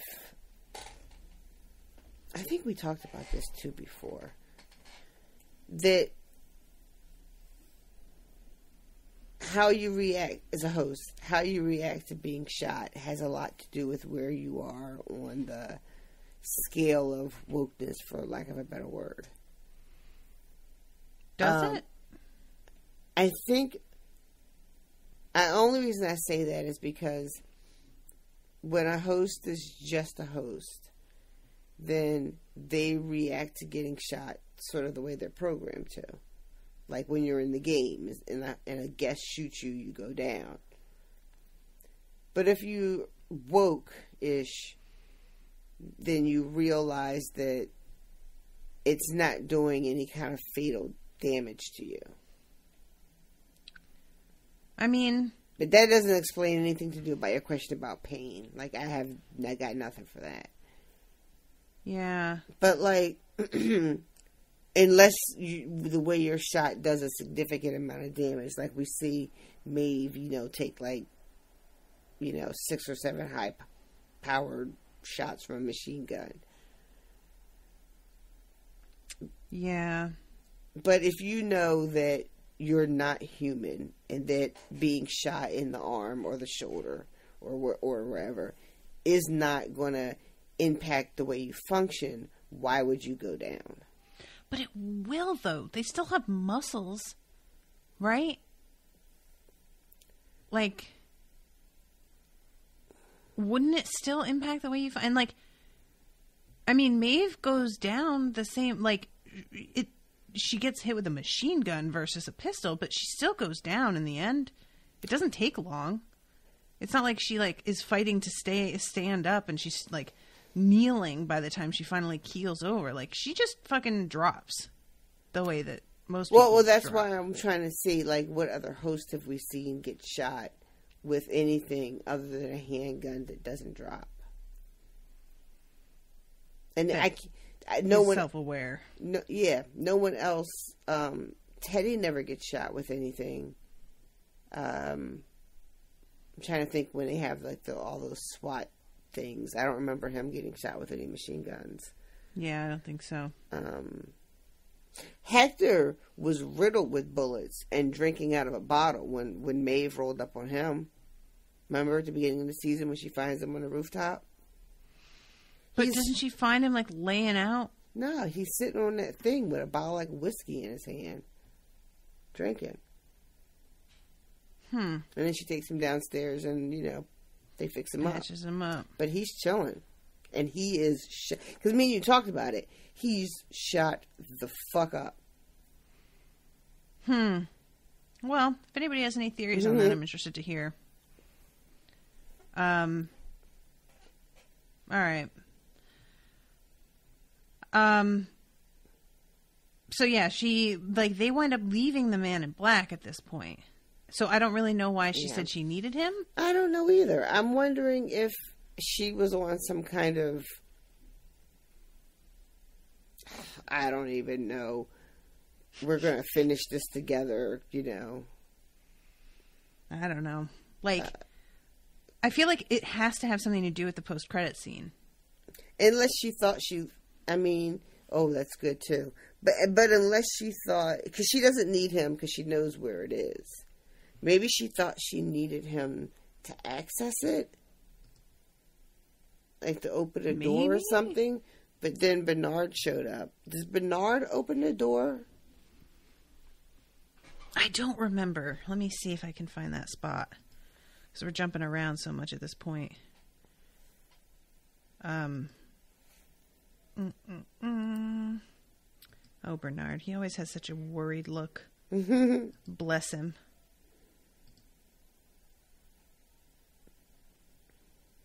Sorry, I'm not finding the spot right away, so I'll have to let you know in a minute. See, I'm going to see if I can Google it. While we're looking for this, let's talk about the friggin' post-credit sequence. Yeah, because I don't know what to do with that.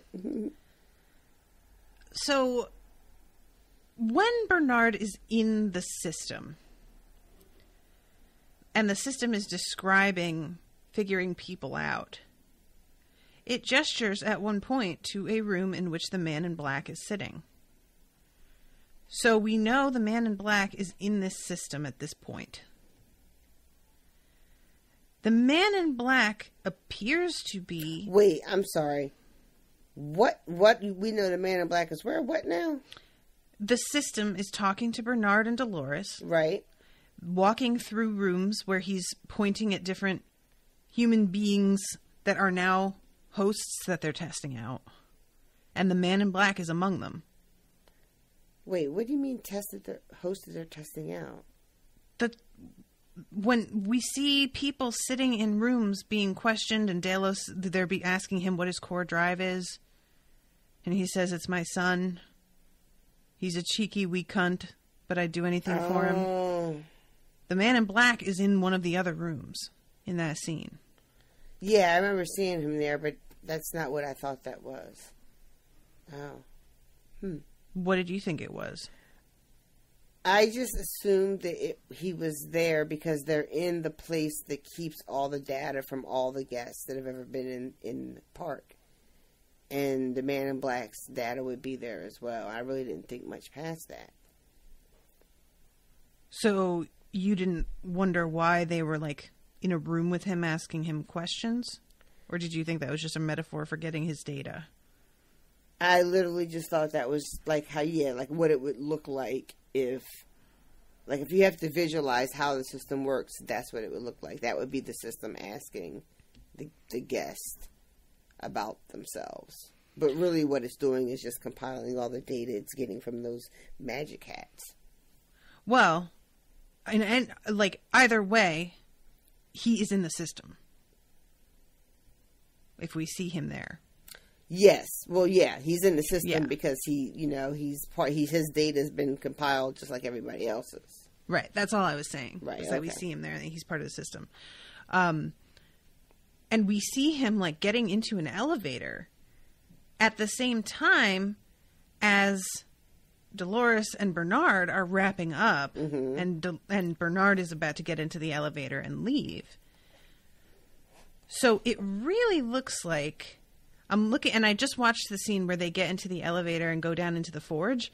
There is no security. Like, they go down the elevator. We don't see him have to sign in or anything. They go to a door, and it's just wide the fuck open. It looks a little desolate, right? Yeah, there's one of those, like, weird droid hosts.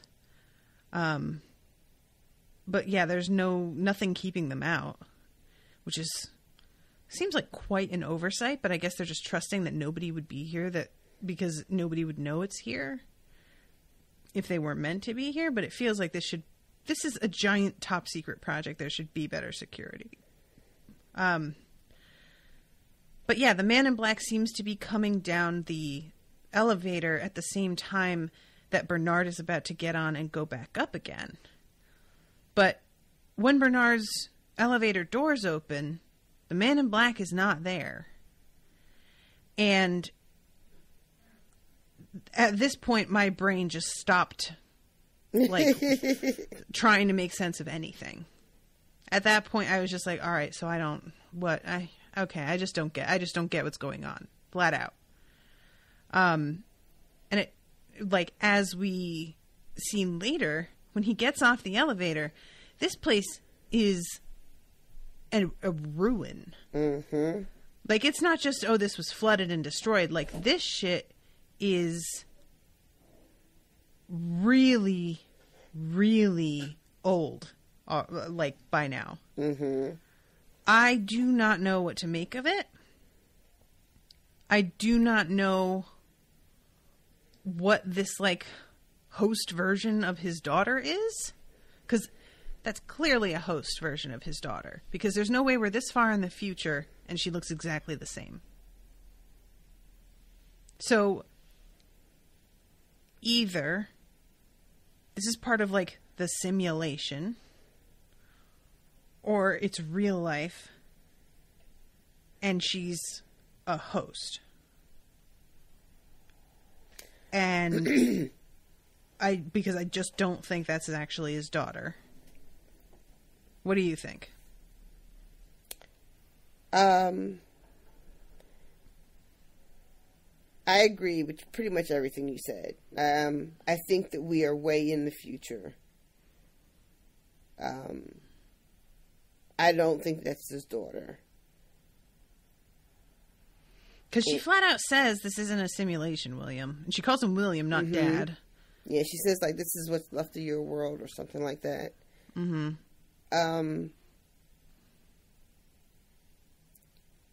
If this is a host man in black, and it doesn't make sense to me why. The only thing that confuses me is that if this is a host and this is a simulation of well, she says it's not.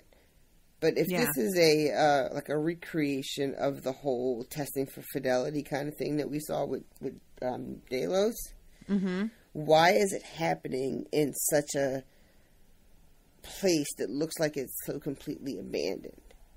Like that thing seems like it has to be run by somebody, like you said. So here's my theory on that.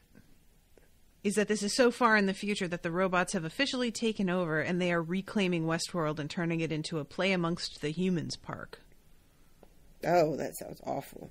And recreating actual real people that used to, like, come into the park and terrorize them. Oh, recreating them. Mm-hmm. Ooh, that's fun. Recreating him with his hand all fucked up.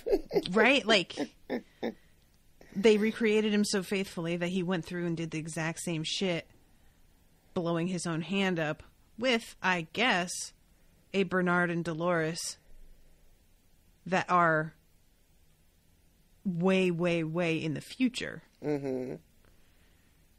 Like, everything that we saw him going through was actually part of a loop. And not actually what was going on with him. Oh. Like, do you know what I'm saying?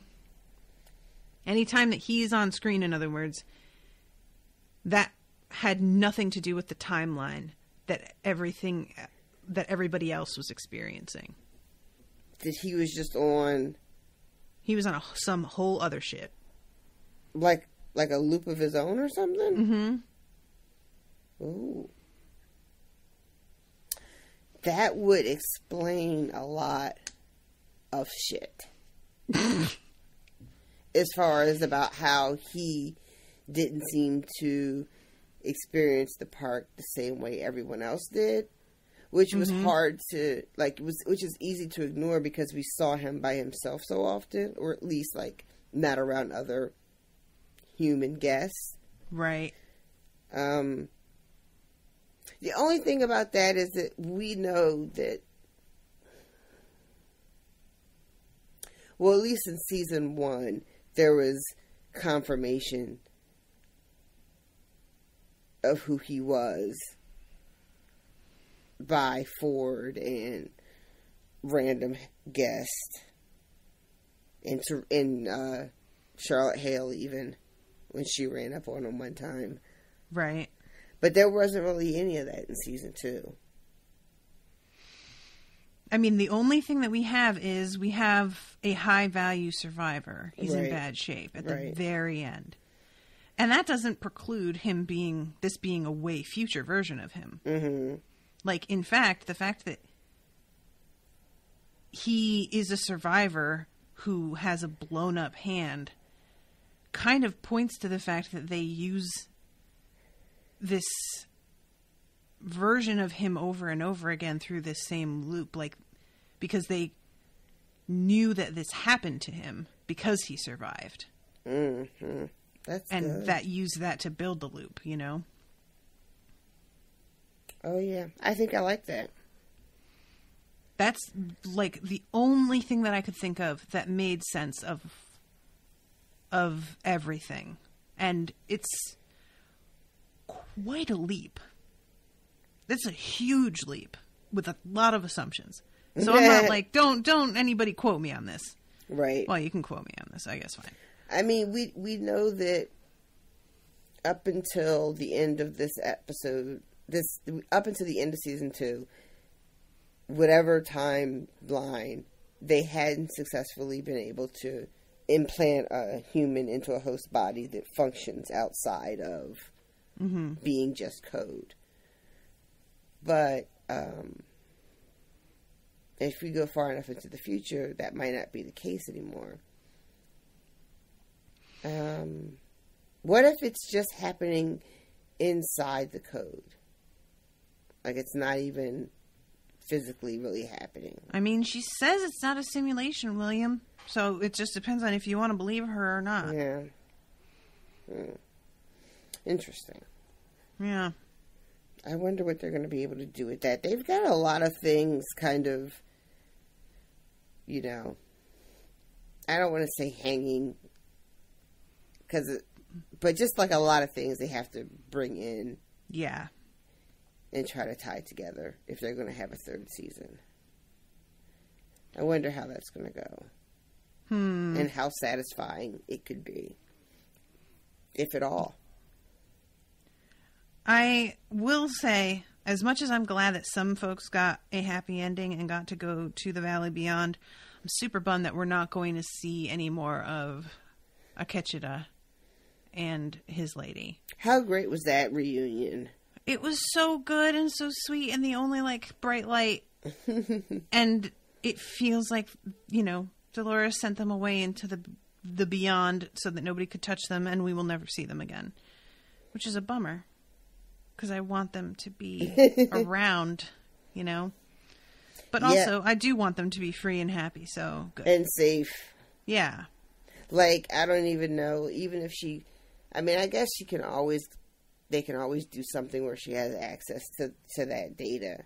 Mm-hmm. You know, and she can always, I guess, rebuild bodies if it were necessary. But, I mean, imagine them getting pulled out of a place that feels like paradise to them. You know, you just got Buffy all over again. Yeah.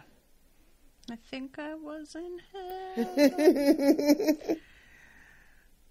hell. Yeah.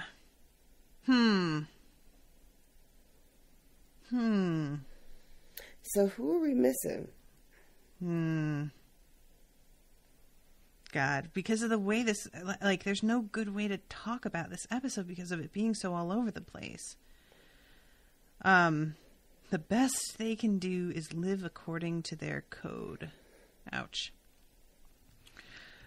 I feel like we've touched on everybody that's, like, real important to me. The one thing that Dolores says that Kitchena had said at several episodes, you live as long as the last person remembers you. Who remembers you, yeah. So Bernard being like, I died. Did Have you ever seen Coco? No, I haven't. Girl, you need to watch Coco. Listen. Because there goes a movie about remembering and what happens to memories of people. And it's like super moving and weirdly deep, even though it's a kid's movie. Because it's one of those movies that it's for kids, it's fun and an adventure and whatever, and you would never really understand what it means until you're like, 25 years old and suddenly you're like, oh my God. But as someone else who has lost a family member, I feel like it would mean a lot to you. In terms of what that is like at times. But I really liked Coco, and I think everybody should watch it. I feel like that's everything. I'm like flipping through this as I'm talking to you to make sure that I haven't missed anything. And yeah, I feel so bad for how Clementine gets used. Ugh, over and over again, this poor thing, Yeah, she was I feel like there was a lot more. Maybe they were trying to tell us even more with Clementine than I gave it credit for. Maybe just she's such a stark reminder, because we have this season was so much about watching two, pretty powerful female leads in Maeve and Dolores who have, a say in what they're going to do and are able to make choices for themselves and for other people. And then we have Clementine, who just doesn't have any of that. Yeah. And she is just used and abused throughout this whole season. And I don't know, I feel like maybe that's just there for a reason, to just remind us of something. We keep seeing her go down, and then they don't let her just be dead, Mm-hmm. Yeah. Clementine was rough this season. Yeah. Ugh, I will never forget her looking at the other version of herself. That just that's such a fucking haunting moment, and it's really not important to the plot in any way. Mm-mm. But Jesus, it was just brutal. Yep.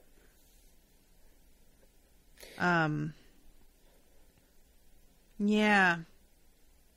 You know what I'm realizing is part of the thing with Dolores too, believing that the real world has to be better than the world that they're provided, is I feel like there's definitely an aspect of, well, they don't want us there and they won't let us in. Mm-hmm. So there has to be something better about it than the world that we've been, than the heaven that we're being given. And also, these people keep coming to their world, but they don't stay. Mm-hmm. That's true. They always leave. Except for the fucking man in black.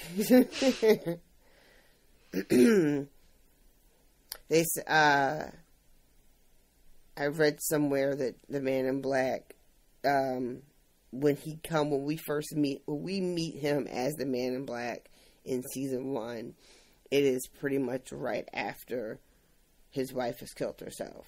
Yeah. And that's when he comes to the park with this decision, that he's going to just be here till he dies. Mm-hmm. But then he sees the maze, and it starts that whole thing where he becomes obsessed with figuring out what it means. But he was ready to retreat and be there, but look what it took to get him to make that decision. Any other regular guest is just going to have a week's vacation and go the fuck home. Yeah. Mm-hmm. He's running. Mm-hmm. All right. Yeah, I feel like we've covered everything.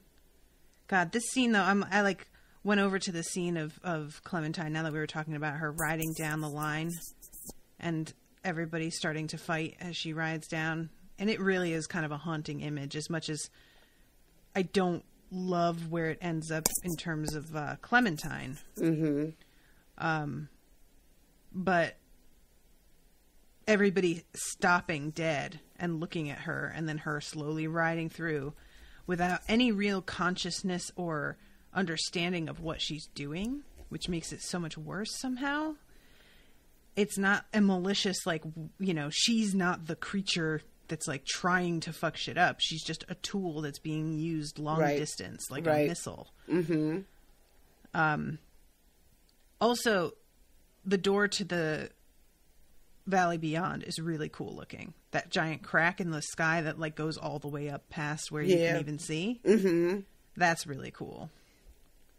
I do not understand why killing her does not work in stopping her brain power from doing whatever it was doing, though. Because Armistice shoots her and she goes down, and temporarily everybody stops moving, and then they start fighting again.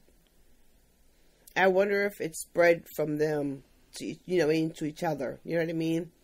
Like if it's virus. Like so it's not like a signal emanating from her anymore. It's actually gotten into... I think it's like legit like a plague. That's messed up. Okay, I got you. Yeah. All right. That makes sense. Yeah, and I'm realizing that when the camera goes to the man in black waking up and then like stumbling into the elevator, there is no reason to think that this happened at the same time as what happened with Bernard. Like the outside scene is all different, right? The outside looks mostly the same. Yeah, there are what look like two techs like next to one of those dune buggy things, and he wakes up like near them. Like the positioning of everything looks the same, but the camera had cut clean away. And when it cuts back to him, he's like kind of coming out of having fallen unconscious. So, yeah, it could be anything by then. Well, guys, I'm really sorry if you want to kill both of us because of how much we did not grasp the basic timeline of things. But have mercy.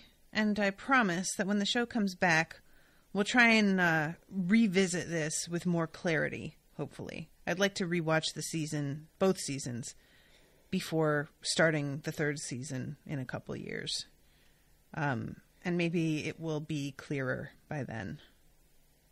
But, I swear to God, I have watched and read. And for some reason... in my brain, I just, like I said, I'll think I have it. Like, I could have swore I had it when it first aired. It made so much sense to me. And then I tried to explain it to someone, and I was like, oh, fuck, I don't know. Yeah. And then every time I thought I had something that made sense, I would watch a little bit more, and something else would come up, and I'd be like, oh, well, that can't be right. I know there were a lot of people out there that got it. They feel like they got it pretty solidly. I am impressed by it. I was not one of those people. Yeah, my apologies to everybody. I feel like it's tempting to be like, well, you guys have a podcast and you should have a better grip on it. Guess what? I'm just watching TV on the couch like y'all are. I keep saying that. Like, I don't try and come at this as a friggin' scholar. I'm not trying to do a PhD in HBO shows here. I'm trying to just watch it and have the reaction to it that the average viewer would have. And I respect that there are shows out there that go really in depth in figuring everything out. That's just not what we're trying to do. So revisiting shit and like really researching it, like that's what you can do once you're spoiled. But the nature of unspoiled means that that's not really how it works. And that's not to say that I didn't read stuff about this episode once it was finished. Like, because I did, hoping that I could get a better grip on it. And I even said to RoShawn that I thought I had a handle on it before we started recording. And it turns out I was wrong. Yeah, I had something I was going to send. Like, all right, here's one last thing. But, I mean, yeah. Like you said, here's my thing I kept running into is as I was reading things and people were, this is what we think happened. It makes sense, but then it doesn't really like stand up. Mm-hmm. And you're just like, if I could have a conversation with one of these people who think they got it, then maybe that would be good for me. Right. But I will say, I still really enjoyed this season. I enjoyed it the wonkiness of the timeline, which probably, again, I keep saying is really confusing to me, and I didn't do a good job of understanding it and explaining it, but I swear on some level I feel like I am making it overly complicated, and I just cannot figure out how to not do that. But I really enjoyed it, and I don't regret watching it. I don't regret podcasting about it. Oh, yeah, definitely not. You know, the performances, I say every time, say it again, are all such top-notch performances. The fucking sets are burned down now. That's a whole goddamn thing. I know. Did you see that? Oh, yes. Although, I read something that said that almost none of season 3 is supposed to take place in the park. Yeah. So, like the creators were saying that. So, Yeah. hopefully that doesn't wind up being a huge issue, but... Yeah. But, you know, people also died, so I guess I shouldn't get too you know. hung up. I saw a thing, too.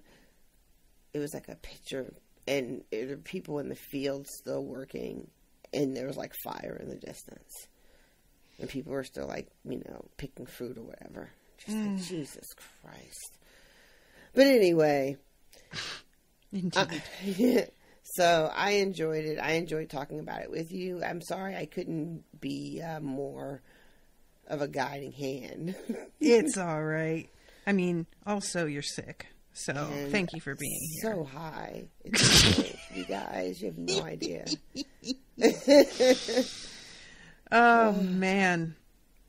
So yeah, thank you everybody for bearing with us. I hope that despite our fumbling, that it was interesting to listen to. And if any of you, you know, has a really definitive, and I mean like definitive but also very detailed timeline, because I've seen a couple out there and they're very general and they don't get into some of the specifics that me and RoShawn got hung up on when we started talking about it. Because I actually had a timeline open while we were talking, and the things that you and I kept being like, wait, but what about this, weren't addressed in those timelines that were posted at all. So, you know, just be aware, guys, that if you're sending me a timeline that's like at the top of your Google search, chances are that's one of the ones I looked at, and it probably won't help.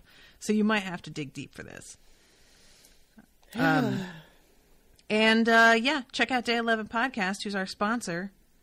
High five to Nick Leo. And they're going to be into House of Cards by now, because they were going to start that on Election Day. So, you know, there goes a show that Netflix did not promo at all and was just like, yeah, this is out. Yeah, right. This is the Whatever. last season too, right? Mm-hmm. He's dead. I don't know. It's fine. Don't yell at us. It's really the vibe that I get from Netflix on that. It's just don't yell at us, please. So yeah, thank you all so much. Thank you, RoShawn, for doing this, even though you were sick. Bless your soul. And we will see you again, hopefully, in a couple of years with season 3. So until then, toodaloo, motherfuckers. Bye, guys.